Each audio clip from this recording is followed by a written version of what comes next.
Rodada Fox agora trata do nosso quintal. Então, vamos para o Campeonato Paulista? Vamos ver o que aconteceu hoje na Arena Corinthians. Na tela aí, ó, os gols do empate. O que é o futebol, hein, Queçada? Muito falamos aqui do fair play do Rodrigo Caio, que tirou o cartão do Jô. E olha o Jô aí abrindo o placar. Pois é, não é? Destino, né? É, faz parte. Agora, o isolamento do Rodrigo Caio é evidente dentro desse time do São Paulo.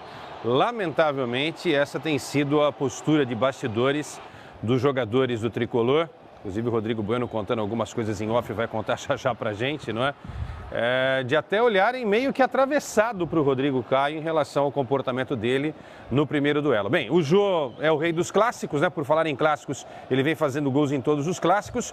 E aí uma falha gritante do sistema defensivo do miolo de zaga, cruzamento do Thiago Mendes, Pablo e o Balbuena, que na sua visão é um dos grandes zagueiros do futebol brasileiro em atividade, o Balbuena, não é? Faz uma boa temporada. Nas costas dele, o gol aí do Prato, dando números finais à partida. E agora o clássico aí, Luciano. E o Queçada, hein, que vai trazer números, olha, muito curiosos dessas semifinais do Campeonato Paulista. Antes, vamos lá, vamos ouvir o que disse o Rogério Ceni, técnico do São Paulo, depois da eliminação do time no Campeonato Paulista. Fala aí, Rogério Ceni. Nós trabalhamos ao redor da área do Corinthians, Chaves do movimentando, com pivô, virando, girando, tentando finalizar, mas é reconhecido que a equipe do Corinthians se defende muito bem, sabe fazer isso de uma forma bem consistente. Rogério, entre análise de performance, de resultado, né, deveria se valorizar mais performance do que resultado, mas resultado normalmente é mais valorizado no Brasil. Com certeza. Nesse sentido, que balanço você faz do trabalho, nesse começo do trabalho, e tendo 2 eliminações numa semana e tendo 2 competições ainda no ano? O balanço, eu concordo contigo, existe a análise de performance e de resultado final, ou seja, o número frio e o número real de jogo, né? Nossa análise são 23 jogos, 11 vitórias, 8 empates, 4 derrotas ao longo de 23 partidas oficiais durante esse ano. 60% a mais de gols feitos do que sofridos. É um time que propõe jogo, que joga para frente, que tem essa característica, joga invariavelmente num 4-3-3, num 4-4-2, às vezes até num 4-2-4, como foi o final do jogo contra o Cruzeiro, onde nós pressionamos o Cruzeiro. Temos algumas alternativas táticas. Durante esses 23 jogos, nós perdemos de forma consecutiva 7, o nosso principal armador, que foi o Cueva, e não tínhamos ainda a presença do Tomás quando ele estava fora, ou seja, nós tivemos que fazer algumas improvisações. Como eliminação, chegar a uma semifinal de Campeonato Paulista, eu acho que em tese é o mínimo que um grande clube pode fazer. Nós poderíamos ter ido além, chegado à final e disputado essa final com a Ponte Preta, que foi uma equipe que jogou muito bem os 2 jogos contra o Palmeiras, onde todos esperavam o Palmeiras nessa final. Na Copa do Brasil, nós jogamos contra um outro time grande e tivemos uma melhor performance que o Cruzeiro nos 2 jogos. Se eu te pegar, eu até vou fazer um levantamento para isso, de todas as partidas, para ver o que o trabalho mostra e o que o número frio a gente já sabe. Esse a gente já tem, né, que são chegar a 2 eliminações, uma semifinal de Paulista e uma fase que antecede as oitavas de final da Copa do Brasil. Mas eu, assim, gosto muito do meu trabalho, gosto muito do trabalho que vem sendo feito com a comissão técnica, gosto muito da dedicação dos jogadores. Eu acho que esse time se incorporou ao longo da Florida Cup, quando nós fomos com 23 praticamente jogadores. Hoje nós temos 7 ou 8 opções a mais. Talvez esse elenco fique um pouco mais enxuto para o Campeonato Brasileiro, porque afinal de contas nós não temos mais, como foi desde o dia 4 de fevereiro até hoje, meio e fim de semana. Foram 23 jogos jogados de quarta e domingo, quarta e sábado, quinta e domingo. Então eu acho que agora a gente vai parar, repensar, traçar uma estratégia e seguir com ela para o Campeonato Brasileiro. E a minha expectativa é sim de fazer com que esse time chegue a Libertadores no ano de 2018. Rogério, se a gente analisar friamente os resultados da semana passada e dessa semana, obviamente São Paulo sai com, não digo lucro de classificação, mas lucro de futebol bem jogado. Sim. Em Belo Horizonte, dominou o adversário, Sim. 5 minutos não teve o domínio, o resto teve. Verdade. Hoje, contra o Corinthians, o primeiro tempo, o time também procurou amassar o Corinthians. Boa parte do segundo também. Eu queria que você falasse primeiro, se foi um ponto fora da curva as duas apresentações da semana passada, e por isso que o São Paulo está hoje amargando as desclassificações, e se esse time, nesses 3 meses na sua mão, disputando agora um torneio que é completamente diferente, com um contexto total de pensamento do primeiro ao 38º jogo, ele tem condições de ser menos irregular do que foi talvez nessa fase decisiva. Honestamente, eu acho que ele vem sendo menos irregular nas últimas rodadas, né? Vocês mesmo destacaram no começo do ano que era um time que sofria a média de quase 2 gols por jogo e fazia quase 3. Hoje a gente baixou realmente a média de gols feitos, mas diminuiu muito também a média de gols sofridos. Hoje caiu para 1.2, 1.3, 1.1, que ainda não é uma média baixa, mas nós passamos 4 jogos sem sofrer gols e nós passamos a sofrer bem menos gols. Tudo isso tem um custo. Para você defender mais, você tem que abrir mão de algumas coisas, algumas peças ofensivas. Para você marcar mais, você tem que correr mais riscos. Mas, assim, de positivo que eu vejo, tanto no meu time quanto no nosso trabalho, é que é um time com uma vocação ofensiva. É um time que foi construído para ganhar jogos, foi construído para agredir adversários. Ele não foi construído para ser defensivo. Foi construído para jogar com, no mínimo, 3 homens de frente, quando não 4 jogadores, com 2 meias, muitas vezes. As pessoas confundem, os 3 volantes. O Cícero, ele é um volante, mas um volante com 140, 150 gols na carreira, né? 170 gols na carreira. Então a gente tem que ponderar sobre isso, né? E nós temos um sistema de jogo adaptado. Eu acho que é aperfeiçoar esse sistema de jogo, mas eu vejo uma evolução bastante grande do que a gente começou para a oscilação que houve no meio do campeonato, daquela derrota para o Palmeiras, né? E depois até reencontrar um equilíbrio, e vejo um futebol. Desculpa, eu sei que a gente pode se apegar ao resultado frio, mas aos números, um futebol melhor jogado, tanto na semifinal do Paulista, quanto na fase eliminatória da Copa do Brasil. E nós sofremos 6 gols em 4 jogos eliminatórios. 3 gols de bola parada. 2 dos quais em situação irregular do adversário, que também nós já fizemos gols irregulares. Isso é algo que, apesar de hoje a distância ser bastante grande, né, de mais de 1 metro a vantagem do jogador, contra o Cruzeiro, acho que o Gilberto também estava 15, 20 centímetros à frente. Isso é do jogo, pode acontecer, não é o motivo da nossa desclassificação. Mas eu vejo como um time que evoluiu bastante e que tem potencial para evoluir. Isso eu consigo enxergar no nosso time. Ô Rogério, tudo bem? Mudando um pouquinho o foco da discussão, você deve ter acompanhado que com tantos jogos decisivos ao longo da semana, o assunto do momento no futebol brasileiro foi a atitude do Rodrigo Caio. Sim. Você se manifestou no domingo, mas muita coisa foi dita nos dias que vieram na sequência. Queria que você falasse sobre tudo que você viu e ouviu. Você acha que isso ganhou uma proporção exagerada junto aos torcedores e à imprensa? E no vestiário, junto a jogadores e comissão? Depois, com todo mundo de cabeça fria, houve alguma repercussão? Não, 0 de repercussão. Inclusive eu vi que jogadores, não teve nenhum jogador que ficou contra, nenhum jogador comentou absolutamente nada. E assunto de vestiário, ele é tratado no vestiário. As interpretações ou as especulações que são levadas até a mídia, eu respeito, porque vocês estão aqui para isso, para tentar divulgar, extrair o máximo de informações. Mas eu acho que o Rodrigo Caio, como ele falou, ele tem a consciência tranquila, que ele fez a coisa certa. E é o que mais vale para um ser humano, é ter a consciência tranquila que fez a coisa certa. Ele achou, na minha concepção da jogada, o Jô dá um tranco no Rodrigo Caio. Na hora eu não vi, vendo pela televisão. O dá um tranco, tanto é que o árbitro marca a falta no Rodrigo Caio.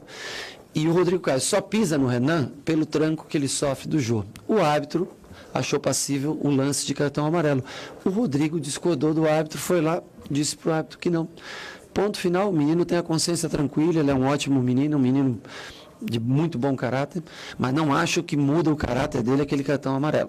Desculpa, não é o caráter de uma pessoa, não muda por alguém que sofre um lance, um empurrão nas costas, de costas para o lance, e eu acho que não é isso que muda um caráter de uma pessoa. Eu acho que ele continua sendo, com o cartão amarelo ou sem acusação do cartão amarelo, ele continua sendo o mesmo jogador para mim, continuaria sendo. Assim como no dia seguinte, nós tivemos o Maicon dando entrevista, se eu não me engano, foi no dia seguinte. O Maicon dando entrevista, com um contexto bastante razoável, e com a última frase dizendo: antes chore a mãe dele do que a minha. Nós estamos falando, não esqueçam, nós estamos falando sobre um cartão amarelo dentro de um jogo.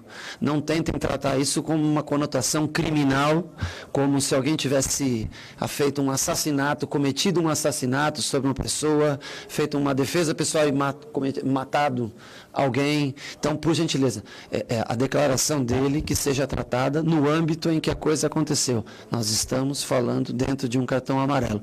Aí você vai dizer: você escolhe a decisão do Michael ou a decisão do Rodrigo Caio. Não, eu respeito a maneira de que cada um entende a vida, percebe o lance, sente o lance, vive o lance. E trabalha, eu acho que assim, a grande virtude de uma pessoa que trabalha numa empresa e num time de futebol também, é você saber conviver com pessoas que tenham diferentes pensamentos e tentar conviver sempre com harmonia. Então, eu vejo o Rodrigo Caio e o Maicon todos os dias são extremamente amigos, com opiniões diferentes. Agora, trataram isso, o depoimento do Maicon, como se fosse um crime hediondo, uma coisa que ele merecia, e nós estamos falando de um cartão amarelo dentro de um jogo, né? Só para esclarecer esse assunto. E a parte de vestiário, ela é do vestiário. A parte de campo termina no campo. A parte de treino termina no seu treinamento. Fora disso, somos todos amigos, somos todos companheiros e nós todos nos damos bem no dia a dia, assim como também deve ser o ambiente do Corinthians, como deve ser o ambiente do Palmeiras, do Santos, que foi eliminado até antes do que a gente na competição. Todos têm bom ambiente, bom relacionamento dentro do dia a dia.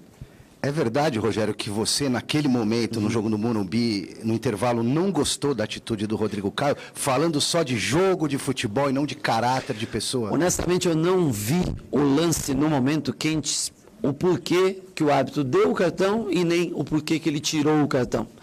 Depois que me falaram que quem tinha pisado no intervalo, no vestiário, que me falaram. Na hora eu não vi absolutamente nada.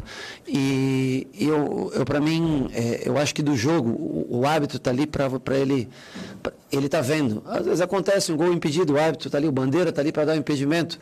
Ele não ergueu a bandeira. Se ele não ergueu a bandeira, desculpa, o jogador ele não vai correr para trazer, olha, eu estava impedido, eu estava... Então, assim, é um lance...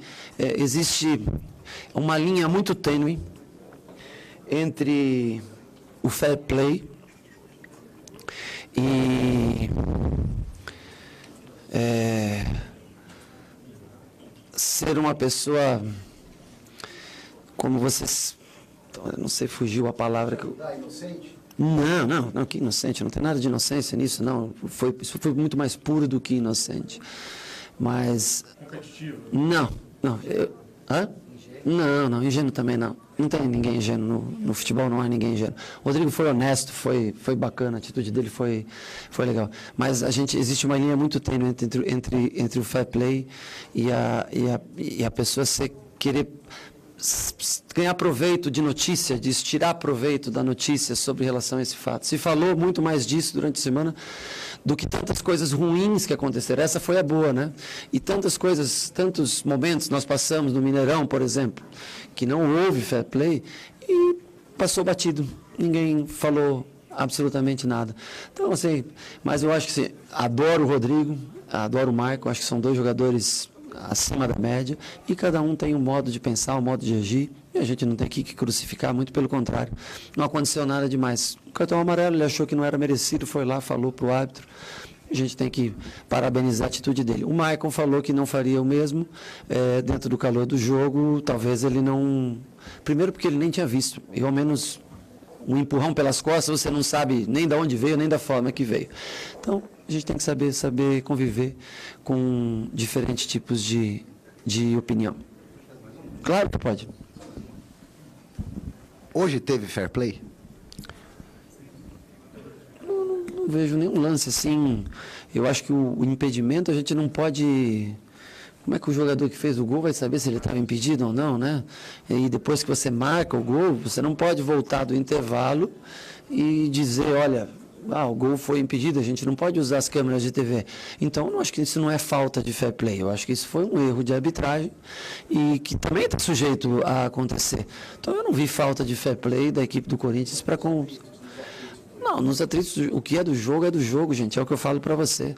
Bolas divididas, é um jogo pegado, campo rápido, mas eu não vi em nenhum momento, desculpa, na minha opinião, hoje eu não vi em nenhum momento falta de fair play do Corinthians para com o São Paulo. Muito obrigado, Rogério. Fechamos aqui a entrevista coletiva. O São Paulo volta a treinar na quarta-feira à tarde. A programação enviaremos a partir de amanhã. Muito obrigado. Terça-feira.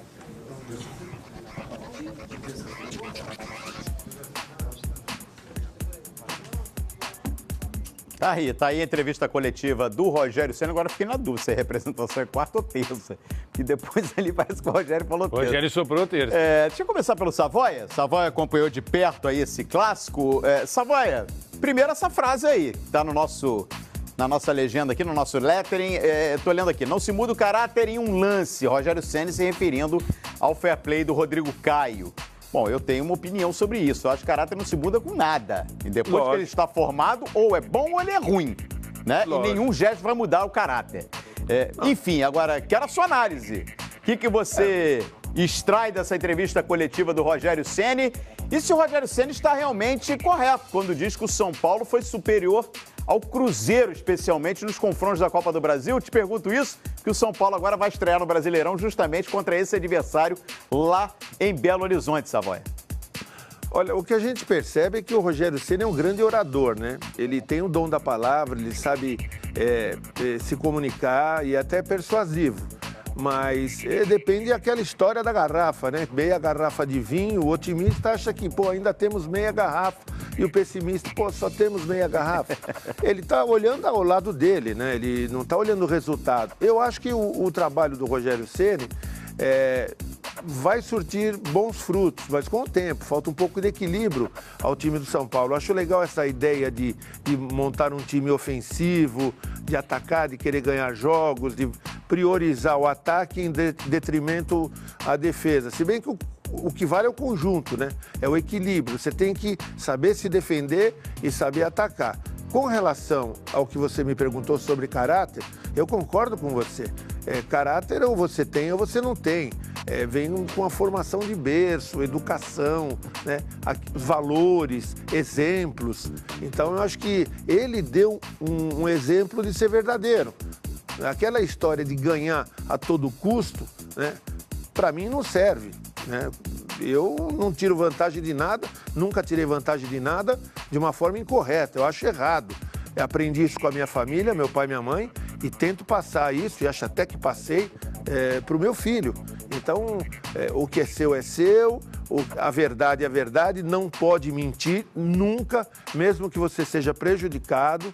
Né? Então, esses são os meus valores, os valores da minha família.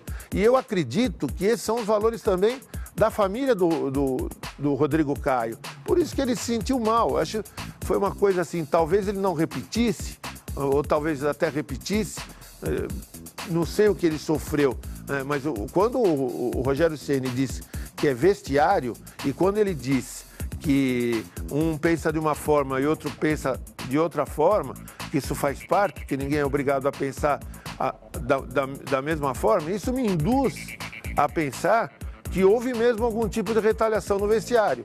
E a partir do momento em que ele diz que problema de vestiário termina no vestiário, eu fico mais convencido até de que houve problema entre alguns jogadores e o Rodrigo Caio. Claro, eu não posso afirmar, não estava lá, acho que ninguém pode afirmar, a menos a pessoa que tem estado no vestiário. Mas o Rogério Ceni fala muito bem, né? Ele arruma argumento para tudo.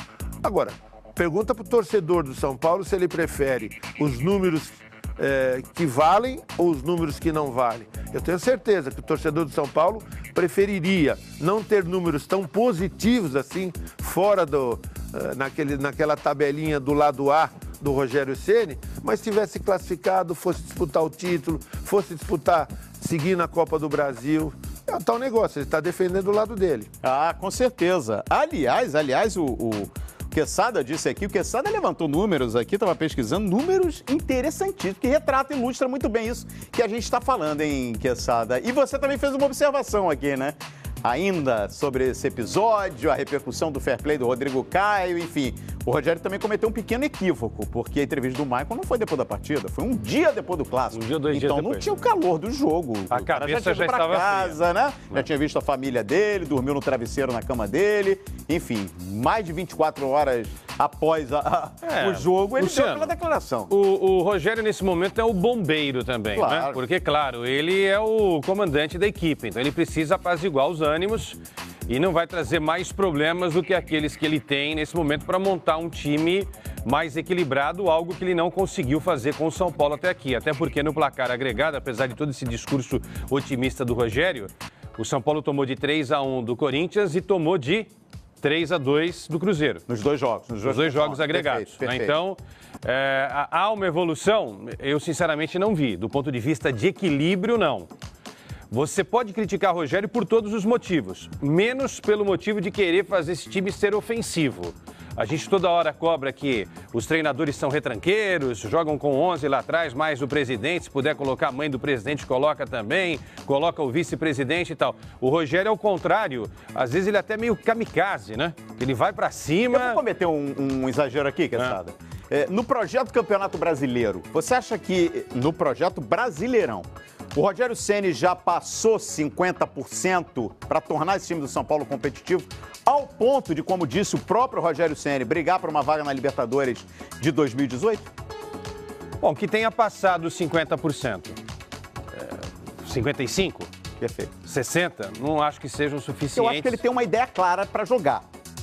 Isso é o ponto positivo. Só que na prática... Perfeito. Só que na prática a gente não está vendo isso. Inclusive o Savoy é um dos primeiros a tocar nesse ponto.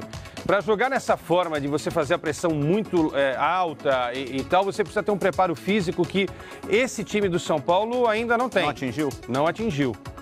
Ainda está faltando alguma coisa. O Jusilei, que é um excelente jogador, um dia desses deu declaração nesse sentido. Ainda estou buscando o meu melhor preparo físico. E ele é um jogador fundamental nesse sistema defensivo. Eu acho que a concepção de jogo está muito legal, só que ele não está conseguindo colocar na prática. E um detalhe, não adianta inventar esquema com 3 zagueiros se você não tem 2 laterais atacantes. Ele fez isso contra o Defensa e Justiça, que é um time meia boca que disputa a Copa Sul-Americana e tomou sufoco do Defensa e Justiça. Então aí eu acho que também é um erro do Rogério tentar inventar um outro formato de jogo sem ainda conseguir colocar em prática aquele primeiro que é um tradicional 4-4-2, como ele destacou na entrevista. Muito bem. Olha aqui, Rodrigo Bueno, ansioso aqui para ouvir também o que você pensa sobre tudo isso, sobre o resultado de hoje. Esse empate que eliminou o São Paulo, classificou o Corinthians. Aliás, já Carlos Simon vai falar sobre a polêmica, né? O lance polêmico ali, o gol marcado pelo Jô. Você viu aí o Rogério Ceni reclamando, né? Estaria impedido o Jô. E na minha opinião, acho que eu tô com o Rogério. Para mim, estava adiantado ali. O Jô, já o Simon vai avaliar tudo isso aqui. Fala aí, Rodrigo. Houve um toque do Prato, hein? Teve uma raspada do prato, Savoy? Pode prestar atenção que houve um desvio do prato. A gente vai mostrar em detalhes quando o Carlos Simon entrar aqui com a gente no Rodada Fox e certamente ele vai tirar todas as dúvidas. No topete. E agarraram o Jô dentro da área também, pode reparar. Opa, estamos listando tudo, hein, Savoia? Listando tudo aqui pro Simon analisar tintim por tintim. Fala aí, Rodrigo. Eu vou ler um comunicado, tá no Twitter da Torcida Independente, que é a principal torcida organizada do São Paulo. Fez várias manifestações e tal. Fechado com o time, entendeu, Rodrigo Caio? Fair play só quando você estiver jogando na Europa. Recado foi dado. Muito respeito, camisa tricolor. A torcida independente não fala por quase 20 milhões de São Paulinos, mas ela é a torcida organizada mais atuante, mais presente, mais numerosa e ela, digamos assim, reverbera muito entre os tricolores. Então tem muita gente na torcida do São Paulo que ficou revoltada com a atitude do Rodrigo Caio. Assim como tem muitos São Paulinos, e eu imagino que com uma boa dose de razão, entendendo o que o Rodrigo Caio fez, o fair play. A notícia que tem não é achismo ou não, opinião, informação. O Rogério Ceni, no intervalo do jogo de ida, ele foi no vestiário e aos berros, chutando coisas e tal, não gostou da atitude do fair play do Rodrigo Caio. O Rogério Ceni não assumiu isso muito bem. Ele foi perguntado sobre isso, como o Savoia falou, ele tem uma boa oratória, acabou saindo pela tangente, mas eu acho que hoje no discurso ele foi muito bem, ao falar tanto da postura do Michael quanto da postura do Rodrigo Caio. Então há uma divisão dos São Paulinos, dos integrantes do time. Tem gente que eu acho que apoiou o Rodrigo Caio, tem gente que não apoiou. O Michael e o Rogério Ceni estão entre eles. E na torcida também. O São Paulo tem torcedor de São Paulo, inclusive se manifestando publicamente como independente contra o Rodrigo Caio e gente a favor. Rodrigo Caio falhou contra o Cruzeiro. E aí eu tô no discurso do Rogério Ceni. O São Paulo jogou muito bem contra o Cruzeiro. O São Paulo jogou muito bem. Na partida do Morumbi, o São Paulo não merecia 2-0. O Cruzeiro jogou para se defender 0-0, achou 2 gols de bola parada, 1 gol contra. E no Mineirão, o São Paulo jogou muito bem. Poderia ter se classificado. 3-1 dava São Paulo. São Paulo 2-1 ficou em cima. E o Rodrigo Caio foi mal. O Rodrigo Caio foi o pior em campo do São Paulo. O São Paulo jogou muito bem, o Rodrigo Caio não foi bem, falhou no gol. Que eu acho já é retrato da pressão que ele está sofrendo. Essa semana do Rodrigo Caio foi terrível. Porque imagina ele jogar num time cuja torcida e boa parte dos companheiros e o seu técnico não estão dando respaldo para ele. Acham que ele, de certa forma, é o responsável. E para tristeza do Rodrigo Caio, o Jô volta justamente no jogo da volta e faz um gol. Se o cartão amarelo tivesse sido mantido, o Jô não teria feito esse gol. Né? Então vai pegar muito mal toda essa história. Essa semana, uma falha contra o Cruzeiro, o Jô ter feito novamente um gol, sendo que ele, em tese, não estaria nessa partida. O São Paulino não vai digerir isso. Eu lembro do São Paulo e Corinthians em 2004, o Corinthians estava sendo rebaixado no Campeonato Paulista. Não fossem 2 gols do Grafite, São Paulo e Juventus, o Grafite fez 2 gols, salvou o Corinthians. O Corinthians perdeu o jogo dele, o São Paulo jogou contra o Juventus. São Paulo ganhou por 2-1, São Paulo não precisava daquela vitória. A torcida de São Paulo não perdoou até hoje o Grafite, por conta do Grafite. O Corinthians perdeu para Portuguesa Santista. Exatamente. E ali o Grafite depois até continuou no São Paulo, teve bons momentos, mas a torcida até hoje do São Paulo não perdoa. E ele foi ali um fair play, né? Evitou o rebaixamento do rival. Então eu acho que é uma divisão do São Paulo que vai continuar. E a tendência para mim é que o Rodrigo Caio agora, que já teve tantas propostas para sair do São Paulo, mesmo com o contrato renovado, ele vai acabar sendo negociado. Vamos aguardar. Rodrigo Caio, hein? Excelente jogador, mas infelizmente teve toda essa repercussão negativa com um gesto, um ato tão nobre. Olha aqui, a gente vai pro intervalo ou vamos ouvir personagens do vestiário do Corinthians? Vamos ouvir? O Jô, então, que baita personagem, né? Então vamos lá, roda aí o que disse o Jô após o jogo. Graças a Deus por essa oportunidade, né, que ele tem me dado, pela serenidade, pela tranquilidade. Mais um clássico é sempre importante, feliz por estar ajudando o Corinthians. Claro que foi pela hombridade dele, né, naquele jogo ali, de ter assumido aquele cartão amarelo, senão não jogaria hoje. Mas as coisas para acontecer, né? Por isso que as coisas de Deus é maravilhosa. Então, me sinto muito feliz, parabenizar o grupo todo, que é difícil, cara. A gente vem trabalhando muito, cara. É muito bacana você ver essa garotada correndo, se dedicando, né? E a gente tentando fazer o máximo para poder ajudar eles, né? Depois de uma eliminação dolorosa, né? Que foi na quarta-feira, mas conseguimos superar e garantimos a classificação. Clássico, né? O Ponte Preta é uma equipe que tem se destacado muito, né? Fez 2 grandes partidas contra o Palmeiras, né? E agora é um clássico, uma final, né? Reeditar uma final de tantos anos atrás é bacana para a história do clube. O Jô, hein? O artilheiro dos clássicos nessa temporada 2017. Tem 3 gols contra o São Paulo, 1 gol contra o Palmeiras e 1 gol contra o Santos. 1 gol por jogo em clássico. Impressionante. Falou o Jô, falou também o técnico do Corinthians, hein? O Fábio Carilli. E a gente escuta agora aqui no Rodada Fortes. A questão de a gente perder um pouquinho o controle é como normal. O São Paulo mudou muito a sua forma de jogar daquilo que vinha fazendo. O Rogério sempre pregou muito a questão da velocidade e ele iniciou o jogo sem velocidade hoje, colocando mais jogadores no meio de campo para rodar a bola. E era normal que eles viriam para cima, como o Palmeiras foi para cima da Ponte ontem com um resultado adverso, né? No final do primeiro tempo nós começamos a trocar melhor a bola e entramos no jogo, e o segundo tempo a gente conseguiu controlar melhor. A respeito da Ponte, a gente trabalhar com a mesma dedicação, com a mesma entrega, E não vou trazer esse favoritismo para o Corinthians, não vou. Os últimos 3 anos aí, Ituano campeão e Audax perdendo para o Santos, mas jogando muito, muito. Então, 50% para cada um. Quando passou os 4 finalistas, falei de 25%, e agora eu coloco 50% para cada um, para que seja uma grande final. Você perde o jogo na quarta, na quinta é outro dia, a vida tem que seguir. Não dá para ficar lamentando muito com uma decisão já no domingo. Foi assim que eu tratei. Falei, parabenizei todos na quinta, na quarta, após o jogo. Na quinta tive uma conversa com eles de 5 minutos, sendo muito direto, né?